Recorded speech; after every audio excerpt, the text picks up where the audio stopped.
अस्सलाम वालेकुम एवरीवन, मैं हूं अंबर वकास हुकूक विद अंबर वकास की वीडियोस में आप सबको एक बार फिर से कहती हूँ शामदीद। उम्मीद है आप सब लोग खैरियत से और बिल्कुल ठीक होंगे। सो कंग्रेचुलेशंस टू दोस्त जिन्होंने अपना इंटरव्यू को पास कर लिया है। So ready for the next step which is medical test. आज मैं आपके साथ डिटेल से शेयर करूंगी कि एयरलाइन में जब आप अपना इंटरव्यू पास कर लेते हैं तो मेडिकल किस तरह से कंडक्ट किया जाता है। फुल डिटेल आपके साथ शेयर करूंगी। प्लीज़ इस वीडियो में मेरे साथ बने रहिए। सो अगर आपको वीडियो पसंद आए तो प्लीज़ मेरे चैनल को सब्सक्राइब करना ना भूलिएगा। अपने प्यारों के साथ इस वीडियो को ज़्यादा शेयर कीजिए, बेल आइकन को प्रेस कीजिए ताकि आने वाली नई वीडियोस आपके साथ जल्दी से जल्दी शेयर हो सके। चलिए वीडियो स्टार्ट करते हैं। अच्छा, तो जैसे ही आपका फाइनल इंटरव्यू पास होता है तो आपको मेडिकल के लिए पेयर होना होता है। अब सवाल ये बनता है कि आप मेडिकल के लिए किस हॉस्पिटल में जाएंगे। तो किसी भी पैनल हॉस्पिटल की डिटेल आपके साथ शेयर की जाती है एयरलाइन की तरफ से।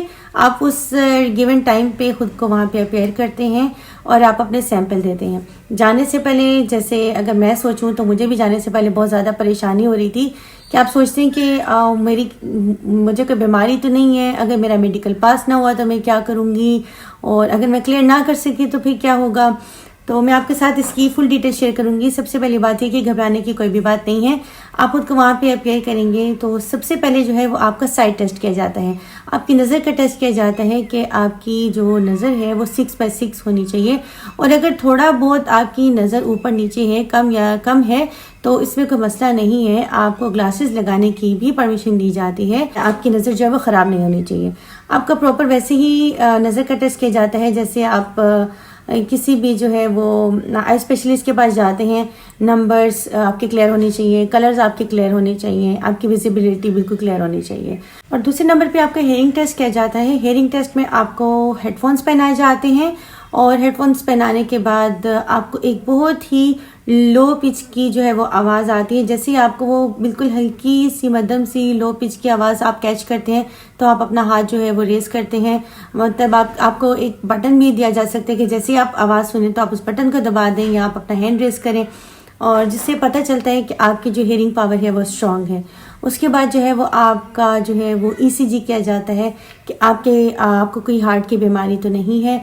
और इसके बाद आपका ब्लड सैंपल होता है। आपका निडल के थ्रू है वो ब्लड सैंपल लिया जाता है, जिसमें आपका सबसे ज़्यादा इंपॉर्टेंट HP जो है वो चेक किया जाता है कि आपका हीमोग्लोबिन ठीक है।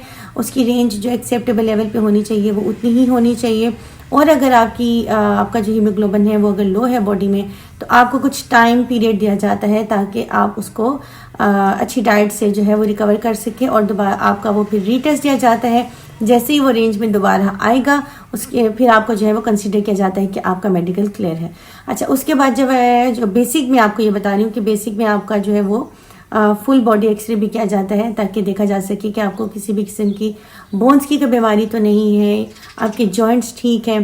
क्योंकि बीइंग अ कैबिन क्रू आपको फिजिकली और मेंटली बिल्कुल फिट होना चाहिए। अच्छा, फिर आती है बारी यूरिन टेस्ट की। यूरिन टेस्ट आपका चेक किया जाता है ताकि देख सके कि आपको किसी भी किस्म की किडनी या लिवर या लंग से रिलेटेड कोई बीमारी तो नहीं है। स्टूल टेस्ट किया जाता है कि आपके स्टूल में किसी भी किस्म का कोई इन्फेक्शन तो नहीं है। आपका एक प्रॉपर और थोड़ा चेक करने के बाद जो है वो सारी की सारी डिटेल आपके साथ बिल्कुल भी शेयर नहीं की जाती। ये कंसर्न एयरलाइन के साथ ये सारी की सारी टेस्ट जो रिपोर्ट्स हैं वो शेयर की जाती हैं। उसके बाद आपके साथ एक डेट शेयर की जाती है, और ये आपका राउंड 2 टेस्ट होता है। राउंड 2 टेस्ट में आप अपना फिजिकल प्रॉपर चेकअप करवाते हैं।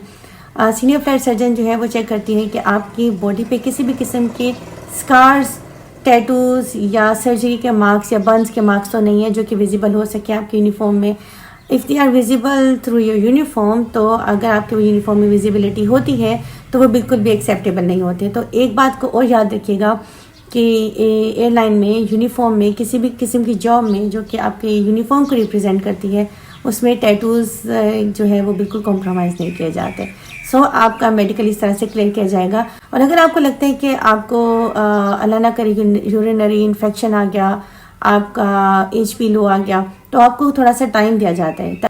अच्छा, तो सवाल ये बनता है कि क्या एक दफ़ा जब आप मेडिकल के इस प्रोसेस से गो थ्रू होते हैं तो क्या आपकी जान छूट जाती है? तो बिल्कुल नहीं, आपकी जान बिल्कुल भी नहीं छूटती। आपको जो है वो टाइम टू टाइम इस मेडिकल को दोबारा से आपका मेडिकल कंडक्ट करवाया जाता है। अगर ईयरली नहीं है तो आपका बिफोर टाइम भी करवा सकते हैं, लेकिन एवरी ईयर बिफोर एक्सपायरी, 1 साल इसकी एक्सपायरी होती है। एक्सपायर होने से पहले आपका मेडिकल हर साल ही कंडक्ट किया जाता है। सिर्फ इसमें आपका ECG एवरी ईयर नहीं होता, आपका जो है वो बॉडी स्कैन यानी कि एक्सरे बार बार नहीं किया जाता।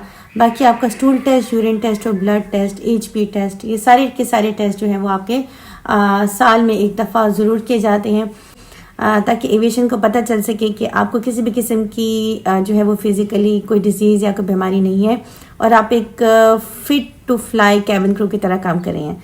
तो बस अगर आपको ये वीडियो अच्छी लगे तो प्लीज़ अपने प्यारों के साथ शेयर कीजिए। किसी भी किस्म की कोई क्वेरी है तो प्लीज़ मुझे बताइए, मैं इंशाल्लाह कोशिश करूँगी कि मैं आप सबकी हेल्प कर सकूँ।